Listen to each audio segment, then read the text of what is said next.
planned this birthday party for my fiancée after she cheated on me. Now she's begging for mercy. I, Ryan, 25, am writing this here now.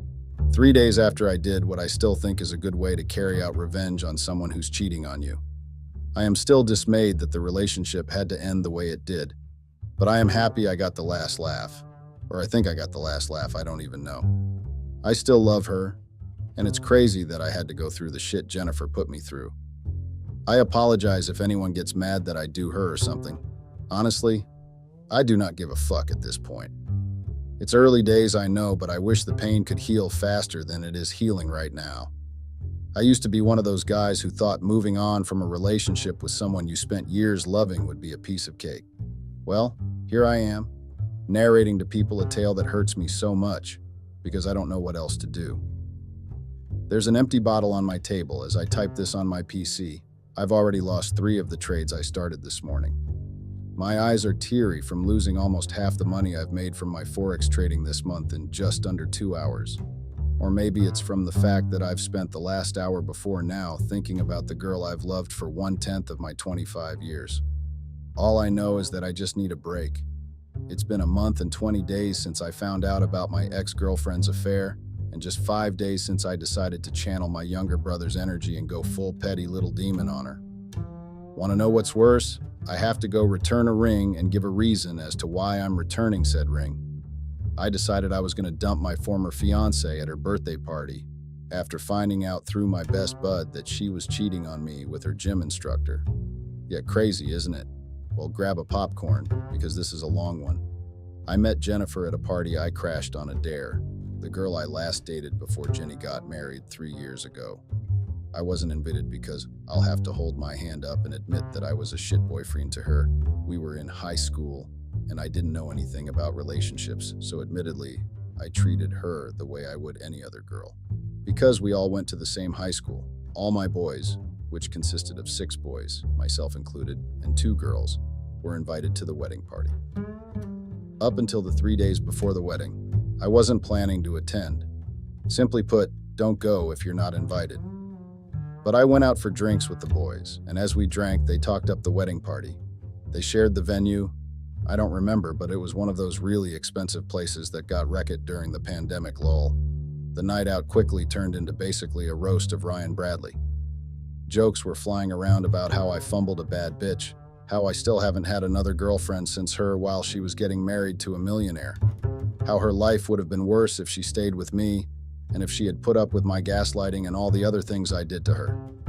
I put up with all of their talk because I wasn't paying for any of the drinks. When I heard that Crave Food and Drinks were catering at the wedding, my interest peaked. Crave is a very well-known catering service that has, till now, the best sushi I've ever tasted. They also have this special Crave Veggie, which is a delicacy I think they invented themselves. That was the first time I thought I'd have been nice to have gotten an invite. Like, let me have another taste of their delicacy. Well, as we talked and drank on, Tracy, one of the ladies in the group, thought it would be funny if she bet me to go either way. "I've got $10 for you if you crash the wedding," she said as she laid the money on the table. They all laughed, urging me to take the bet and not be a chicken. Me, being the lightweight that I am, who was already kind of drunk, responded, "Well, I'll raise the bet. $20 and I'll give a toast during the reception." Everyone quickly took the bet. It was only on the day of the wedding that I realized what I was about to do, lol. I was on my daily run when it hit me. So you're going to crash a wedding because of $120? I mean, hell yeah, I would. Free meals and drinks from the catering service I liked, plus enough money for a week's worth of food stuff. Remember, this was in 2019, so yeah. You bet your ass I was going to be at the wedding party. I got the location from Davis, the one who I'd consider closest among the boys, and waited until he texted me that it was about time I came down. I breezed in with swiftness, got a chair, and put it in the section high school friends part of the hall. I caught up with the guys who I never met after leaving Eastwood High. Then a few moments after, I ate the sushi that brought me there. I made my toast, which was mostly me heaping praise on my ex-girlfriend and then praying that they have a blissful union. I stayed a while longer than I thought I would, mainly because I was a dirty dog who was scanning through the bridesmaids to see which one looked the most unhappily happy about the wedding. because that one was the most vulnerable, and I could get with. I was looking for a one-night stand. That was when I was introduced to Jennifer.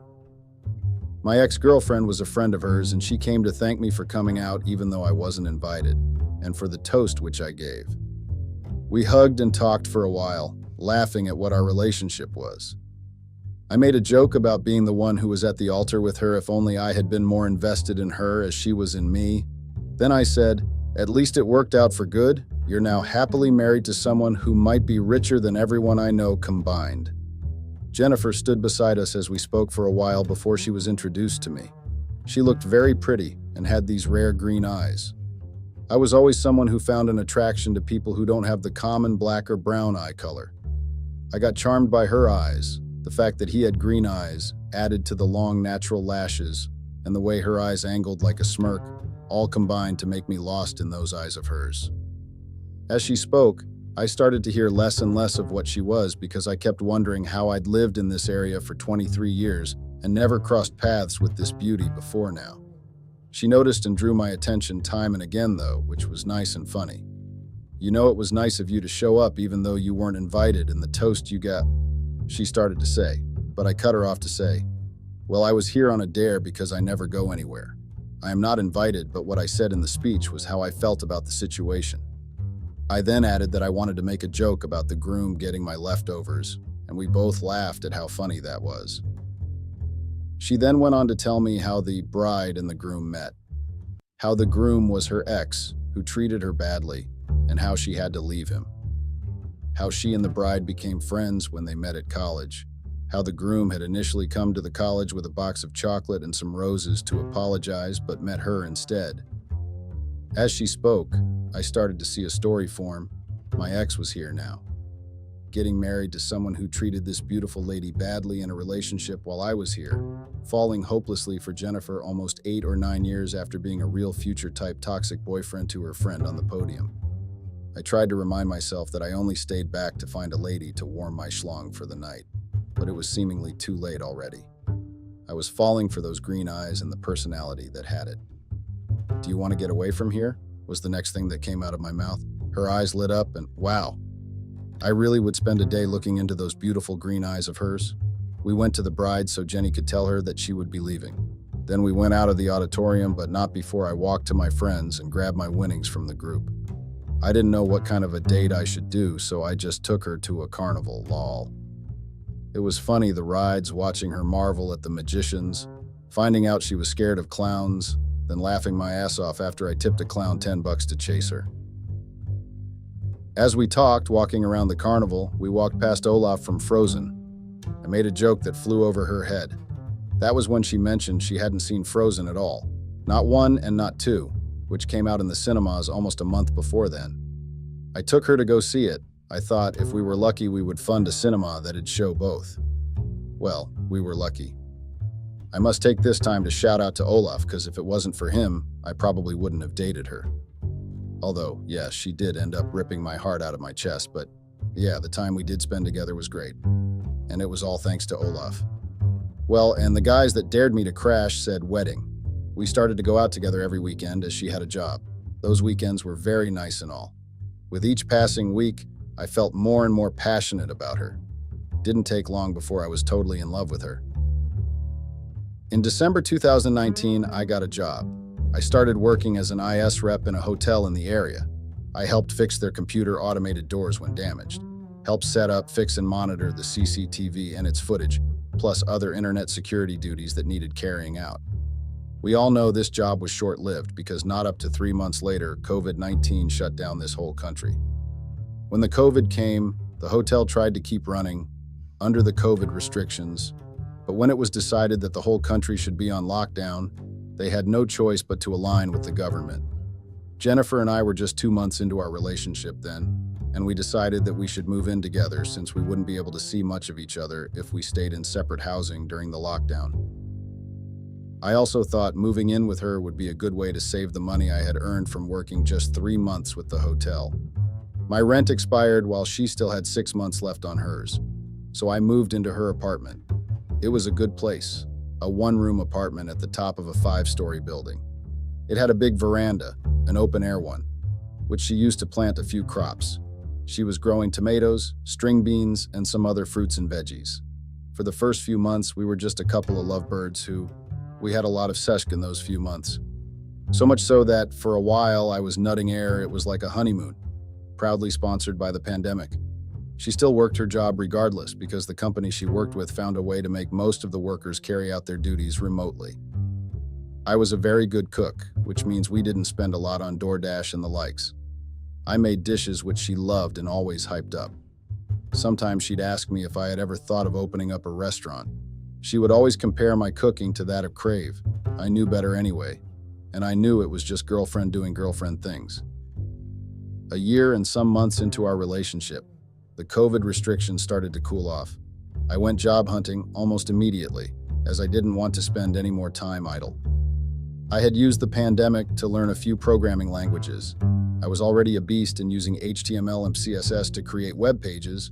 I had delved into JavaScript and had quite literally made front-end, developing my plaything. I had also started to brush up my cybersecurity skills. It had been 4 years since I graduated and I had started to slack due to not working on improving my skills.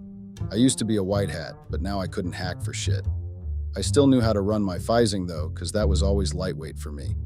So when the COVID restrictions started to cool off, I went back to look for a job where I wouldn't have to do too much work so that I could continue my learning process, but something that paid good enough for me to still see myself as a man. Within a month, I had got a job at a bank, working in the cybersecurity department. It paid better than whatever it was I set out looking for initially, as I earned roughly $48K annum after tax. Life was starting to look great. There was still a plus side to the new job. It was hybrid, and I only had to come to the office on call-ins, which meant I could work from home and not have to be at the bank until I got a call to show up. On the other hand, my now ex-girlfriend had to resume working physically, though also hybridized due to there still being some limitations to the maximum number of people allowed at a work environment at once. This meant she went to work 3 days in a week. One thing I forgot to add that's crucial to the telltale is that the bank which I got hired at was just a stone's throw from where she works at. When Jennifer resumed at her office, they were informed that the company had employed a new manager who was brought in to help with restructuring the workers. According to her, a third of the workers lost their jobs, and she would have been a part of those unfortunate people if not for Grace. She was very religious and all. I guess Grace is a 34-year-old manager whose dick she was comfortably jumping on. Meanwhile, because I scarcely had to be at the bank where I worked, I went to get back my old job at the hotel.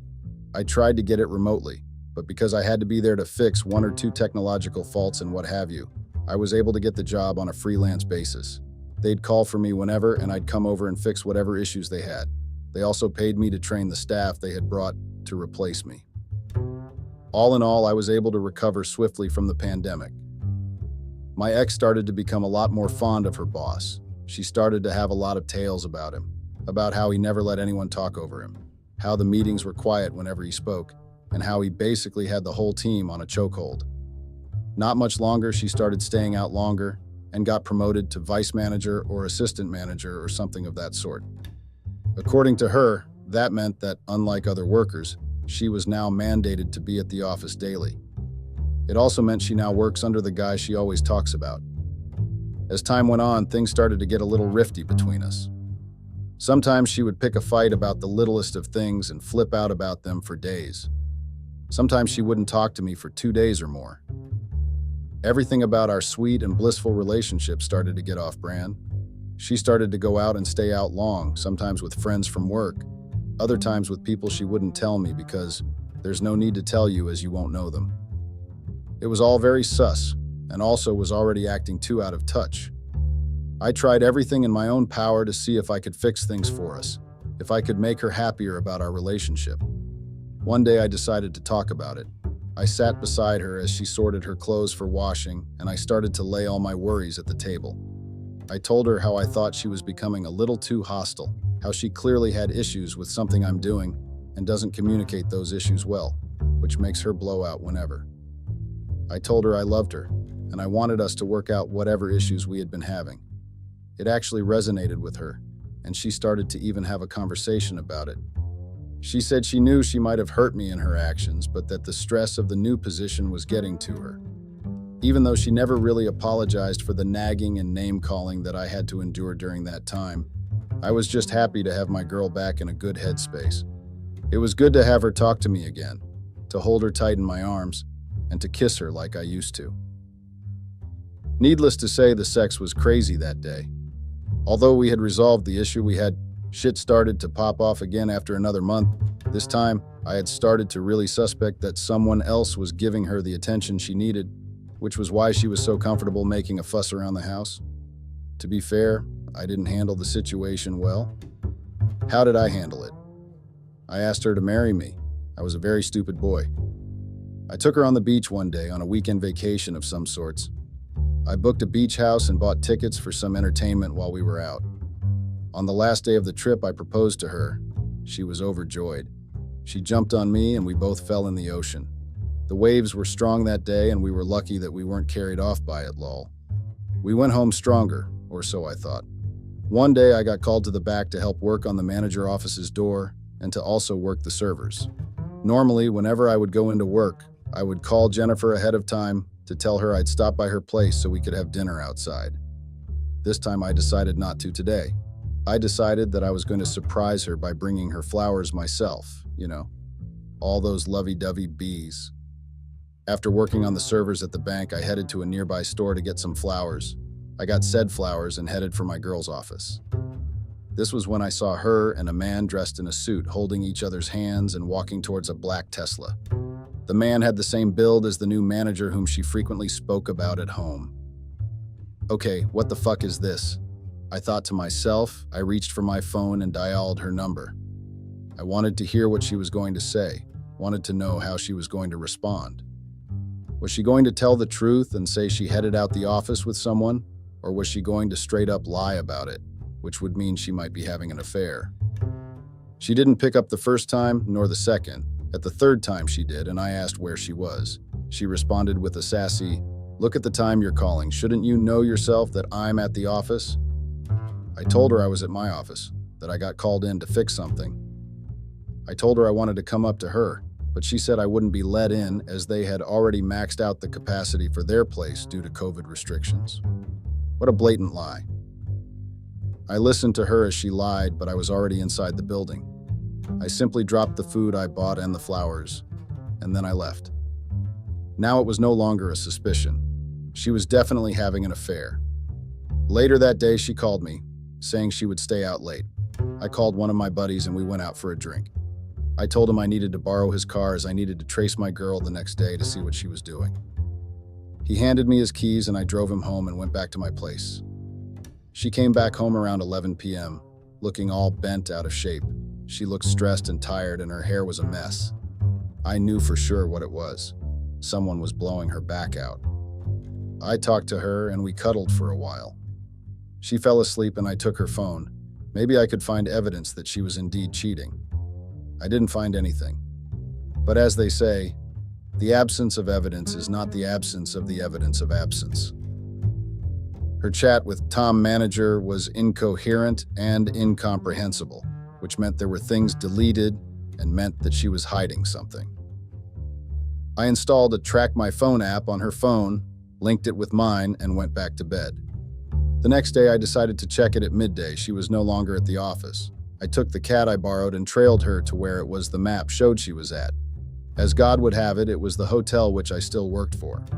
I had been putting off my last day as a trainer, so I just walked in and took the staff up to the ICT tower with me.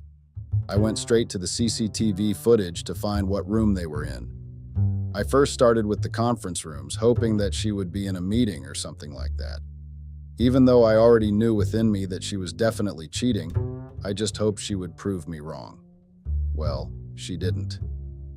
Then I scanned through the camera, room by room, searching for her. When I got to room 2 on 12A, I saw my girl on her knees, her head bobbing up and down as she was deep-throating this dude's wiener like no man's business. The 3 boys laughed as they saw what came on the screen. This is why you should always have CCTV in your apartments. Who knows? You might catch your girl in the act when she's cheating on you. They boys said nothing again. I stayed a few minutes as I wanted to grab a tape for her and the dude. Then I left. As I got down, I turned in my 2 weeks' notice and walked out. I sat in the car for a full hour, lost in thoughts. Then I went to my broski's to return his car. We discussed the matter for a while when he gave me an idea for a cruel revenge. See, her birthday was 2 months away, and at that point we would be just a month away from the day we scheduled for our wedding. He decided that since I got a recording of them in action that I could simply forward it out to every member of the family at the birthday party. That it would make much more sense to hurt her the way she hurt me. Honestly, it resonated a lot with me, and I decided that I would be doing just that. She had initially said she wanted to stay in on her birthday, but with the help of her mom and sisters, I was able to put together a huge party for her. I invited a lot of people to the birthday party, her friends, co-workers, and even said manager who was the affair partner. I wanted it to be a big one. The whole family were happy with me for trying to do something so beautiful for their sister daughter. Well, the beauty will unfortunately become ugly in a few seconds. On the 21st of January 2022, the D-Day, IDK, I don't know how you guys refer to it. Anyway, as the party started, I walked up to her AP. He didn't know who I was, so it was easy for us to hold a conversation. "Hey, who are you to the birthday girl?" I asked him. "Well, we work together," he said. "Oh, you're the boss she said she's fucking? Heard she was given a promotion just because of that." He looked surprised, but accepted that he had already been found out. "Shh," he started. "Don't let the HR hear that. Some of them are here." We went on to have more conversation. I wanted to know if he was in love with her. I wanted to know if she would just simply replace me with this fool sitting beside me. For a moment, I felt like I should fuck his shit up. I knew I could take him, and I wanted to take him on. I wanted to be honest to God, shatter his teeth or something. I just had to settle with what would happen to them after my plan was done. When it was time, I raised a glass and called everyone's attention to me. I started my speech. "Today, we celebrate this beautiful lady. She never really wanted something this big. At least that's what she said," I started. The next part I said, looking her boss dead in the eyes. "Jennifer, you taught me how to love and thank God for bringing you into my life." He got up and left, judging from the look on his face. He definitely knew he was in trouble now. The next 3 minutes I spent heaping praise on her. She was all smiles and blushing heavily. Then I went to my plan. Everyone who RSVP'd was added to a group chat. I would like to play a video that shows you all how much I love this lady standing in front of me, but I couldn't afford a projector. So I decided to send it to the group chat. So if you open your phone right now, you'll find a video there. I dropped the video in the group and the people started to watch it. It was the video of her and her boss going at it in the hotel. The horror on their faces when they saw the clip was crazy. "Jenny, I know what you did. I know about your infidelity. I've known for a while now, and I was waiting till now to tell you I know. The wedding is off, as you should have figured out by now. You're free to run whatever narrative you feel like to people who aren't here about why we didn't work. Frankly, I don't care anymore. Don't worry, I've moved out, and I don't care." I walked out of the place, me and my boys. We then went out for drinks at the bar we used to all go to twice a week before I moved in with Jenny. Well, it's been 3 days and my phone has been blowing up constantly. She has been trying to reach out to me, sending texts and all, FaceTiming, everything. At some point, I decided I was going to block the number so that I won't keep getting disturbed by her. She chose her fate. I'm sure it was going on long before I found out. But her luck ran out that day. It's been hard not to think of her and her affair and how she hurt me. Also, I know it's going to get worse before it gets better. Somehow, I wish I can just skip past it. I've taken advice from Andrew Tate and have decided to start hitting the gym. I'll register tomorrow. I think I've spent a lot of my time working on my relationship. Now I need to work on myself. I'll be here in the comments if you guys have anything to say to me. I need advice on how to get better as a person. Thank you for reading. Update 1. So a lot of you have been asking me both on here and on my private mail to post an update on how the story has gone now. Some of you wanted me to patch things up with her. To those people, I'd like to say one word: no. Others showed support with my decision to leave. And of those other people, a ton found my revenge to be very funny and well-deserved, while some found it to be too far. I understand both POVs, and I'd like to explain why I did what I did. 1. Peer pressure. Yes. I have a very cold-minded guy for a friend. He is one of those guys who thinks Thanos was right. So yeah, when I was down and angry and disappointed in my ex, I turned to him, and his idea of taking revenge on her resonated with me. 2. I wanted to make sure I hurt her just as bad as she did me. I successfully did so. She got fired from her workplace just a few weeks after that incident. She didn't get any layoff package despite working with them for close to 5 years, mainly because, according to the rules of the company, if two workers are found to be having an affair, that both would be fired and without any package or bonuses. She had once told me that I and her job are the only things keeping her sane, and I thought since she messed with my sanity, I would definitely be shitting all over hers. Thirdly, I wanted to hurt her affair partner too. Her affair partner was a married man with 2 kids. This is something I found out later. Which means that he too decided that he was going to jeopardize his marriage and career for what? Sex with someone whose wife is admittedly finer than her? Trust me guys, I've seen his wife. That B is attractive. As for her AP, he once called me to talk. He apologized for ruining my relationship and explained that she was the one who threw herself on him. This wasn't what I wanted to be hearing, not even remotely. He told me that if ruining both their lives was what I set out to do, that I had successfully done so. This is not the time to brag, but yeah, when he said that, I felt a little fulfilled. He told me the company took away the car and house that came with his managerial position, and his wife took the house he bought, alongside 60% of what he had spent his years earning. He told me he now also has to pay child support for 2 kids who are under the age of 10, whilst having no job, and to be fair, that was the only time I pitied him. Still, if you can't do the time, don't do the crime. As for my sleazy ex, who threw herself at another man, I unblocked her number months later. She has met up with 3 of my boys, the 2 ladies and one of the dudes. They all told me what she said and all, how she had lost so much weight she now puts belts and ropes on her trousers, how her eyes were looking so heavy from crying too much.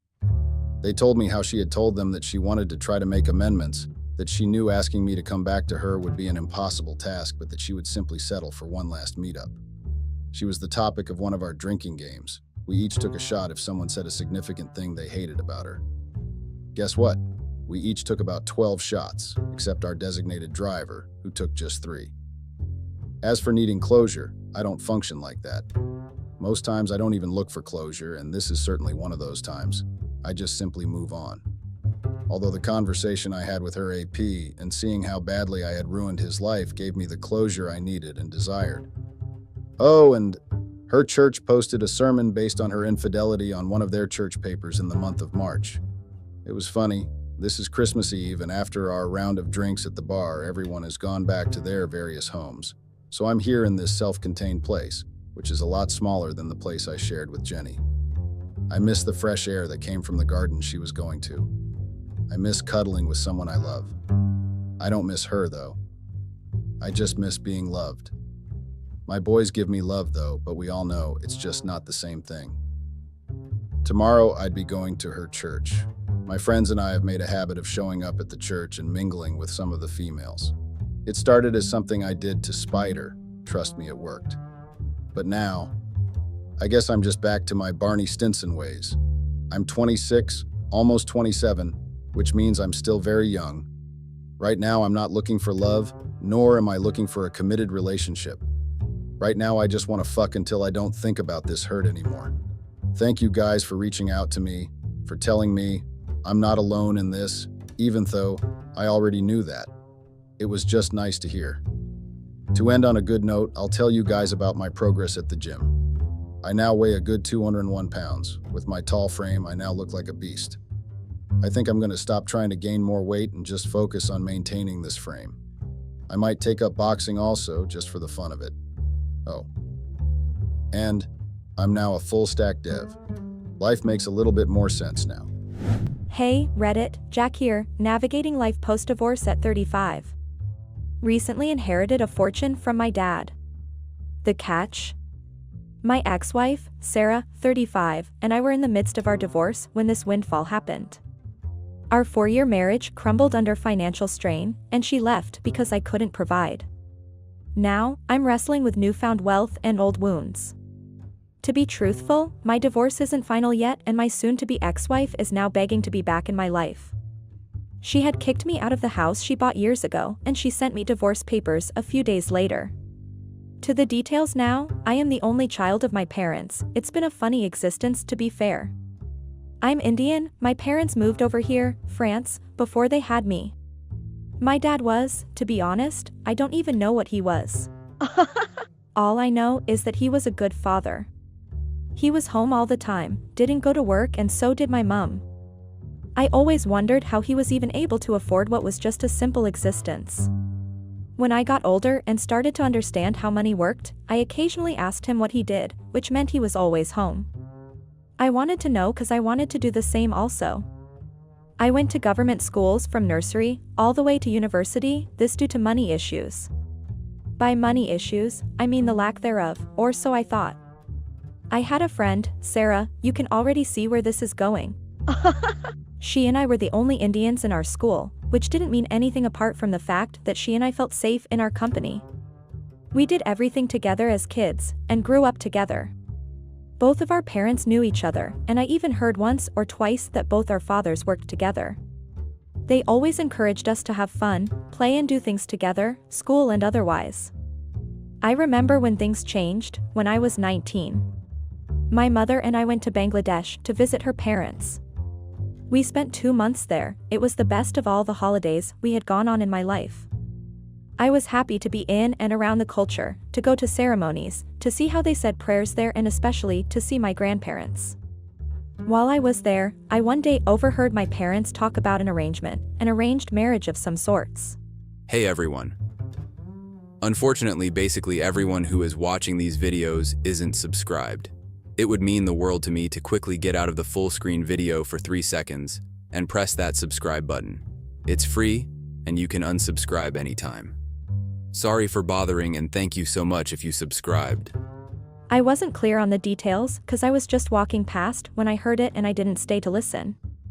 I just continued with my life. So, after the months we spent there I came home. Sarah had changed. Some of you already know where this is going, but for those who didn't, here's a little rundown. She was always beautiful, something I already knew. For I went to India, she was short, probably 4'11", 5 foot or 5 feet 1 inch. When I came back she had grown into a stallion. I always had a thing for taller ladies and I'm pretty tall myself, standing at 5 feet 10 inches. Other things I didn't notice about her started to become more noticeable. She was there when I came home, she and my dad welcomed us home. She brought croissants and a fruit basket with her. She had dressed real nice, like it was an event of some sorts. I won't lie to you, she looked mesmerizing. Like She gave me a passionate hug that lasted a while. We went out that day, anywhere to, as she said. I can't remember where we went that day, some of those places have even closed right now. A few days later, we went to Paris together. We had both decided to take a year off, before going to university. The year off had come to an end and we decided to check out the university we had both applied to and gotten accepted. Paris Sciences et Letters, the PSL Research University, Paris. We had a swell time there, she booked a hotel for both of us. We went to a party that night, stayed till 1 a.m. Then, we went to a nearby restaurant as the only reason we left the party was because Sarah was wasted and hungry. We bought a few things, she paid and we headed for the hotel we booked. When we got to the hotel, she got undressed in front of me. Yeah. Cue massive young boy penile panic. She put on a nightgown and joined me in bed. We had a long drunken conversation, laughed and played board games together. I must admit that when she became more than just a friend to me, I remember wanting to kiss her that day. I couldn't, because she was drunk and it would seem like I was taking advantage of her. Sarah and I waxed stronger as a pair. A few months into uni, I told about my newfound feelings for her and we started dating. We were in the same department and because both our families were close, we were allowed to rent a place off campus together. We were inseparable. Sarah was a bit of a materialistic girl. What do I mean a little bit? She is very materialistic. She also was an only child and her father, unlike mine, flaunted his wealth.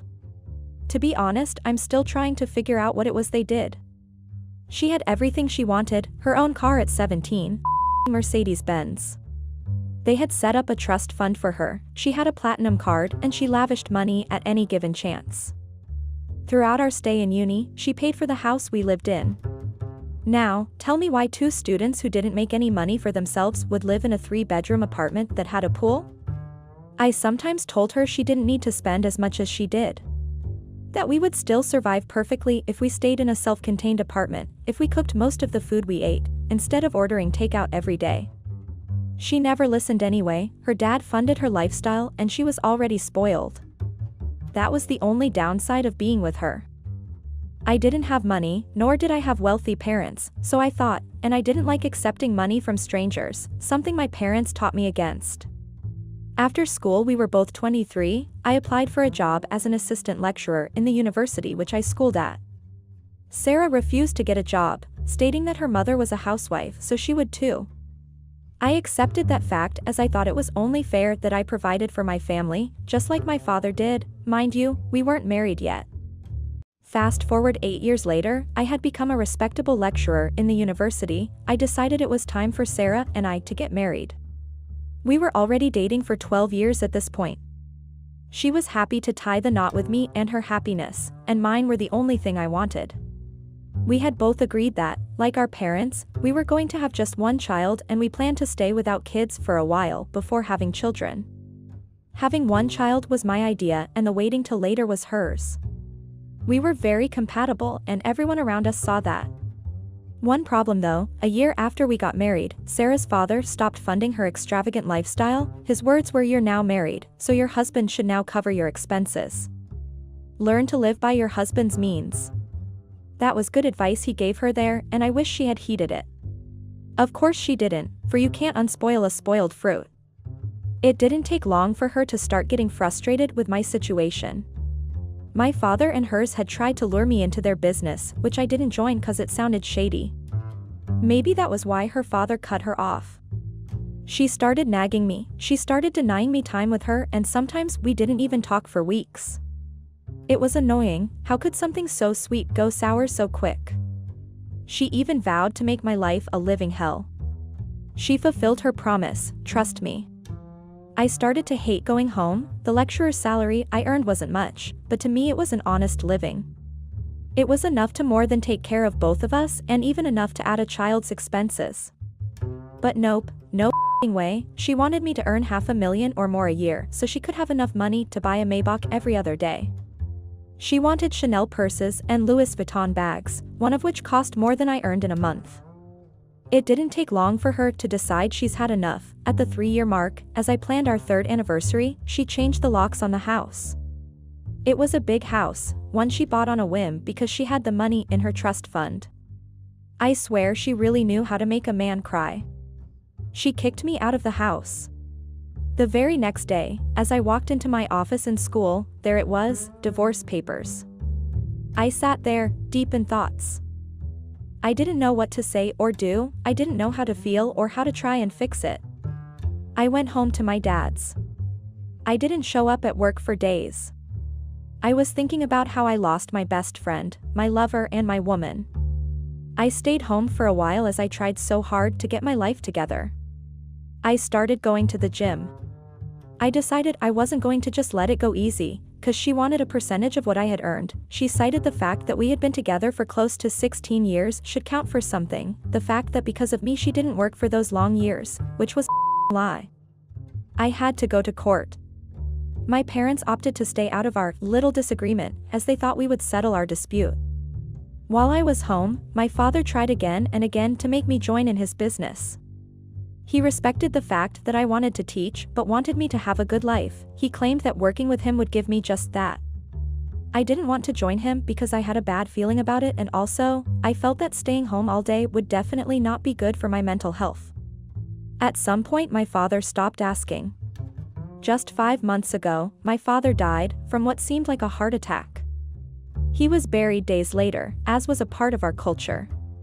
His lawyer met me at the burial and told me that his dad had a plan and in a few months he would read me his will. When I got home, I thought about what would be in the will. The house may be a few $1,000s, say $200,000 max. Well. I was wrong as fuck. I saw Sarah at the burial. She looked beautiful.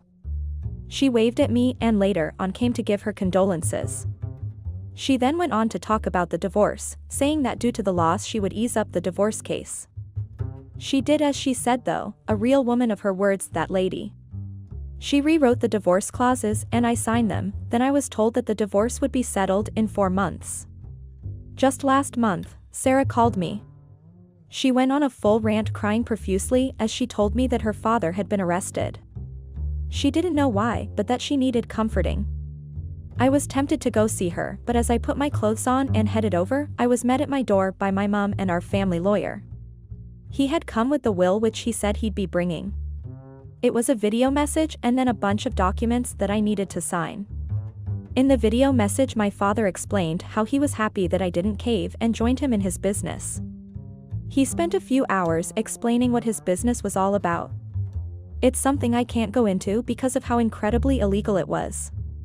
He then said that he knew he was dying and he opted not to die quietly. He decided he was going to out the whole enterprise. After that he went into talking about his assets. I was wowed. He had millions and he lived life as though he didn't even had anything. He drove a Honda Civic. I laughed, to be honest. He gave the lawyer 1.3 million euros for being loyal. Imagine that. He said he had opened a trust fund for myself, which contained over 10 million euros. He had bought himself an island worth 104 million pounds, the island which now belongs to me. Then he left my mom, according to him, whatever is left after the police is done with them. I signed the documents and got the cards and pins and whatnot. This shit is real, I said to myself. In just an hour, I had gone from having just 12,000 euros in my account to not needing to work a day in my life ever again. Just moments later, my soon-to-be ex-wife called me again, saying that I promised to come and I haven't, so I went over. We spoke at length about how the year has been on her. She complained about not always having money, how her father had slowly started to lose money, how her family house was visited by the police frequently. She said she was going to sell the house and move into something smaller. In the conversation, I let it slip that my dad had left me a huge sum as an inheritance. Her jaw dropped at the realization. Just as we were in our final stage of the divorce, I now have more than enough money to take care of her over-the-top needs.